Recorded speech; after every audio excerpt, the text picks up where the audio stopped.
If you're experiencing lag spikes while playing EAFC 25, this guide will help you troubleshoot and improve your gaming experience. Follow these steps to set up your game for optimal performance. Step 1. Check your internet connection. Ensure that your internet connection is stable and fast enough for online gaming.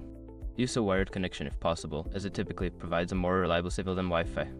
Step 2. Close background applications.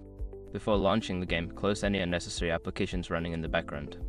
This will free up system resources and bandwidth, reducing the chances of lag during gameplay. Step 3. Adjust in-game settings. Go to the game settings and lower the graphics quality. Reducing settings such as resolution, texture quality, and shadows can help improve performance and reduce lag spikes. Step 4. Update network drivers. Make sure your network drivers are up to date.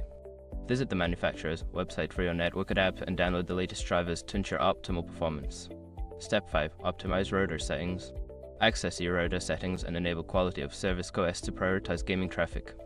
Additionally, consider changing the channel on your Wi-Fi to reduce interference from other networks. By following these steps, you should be able to minimize lag spikes and enjoy a smoother gaming experience in EAFC 25. Happy gaming!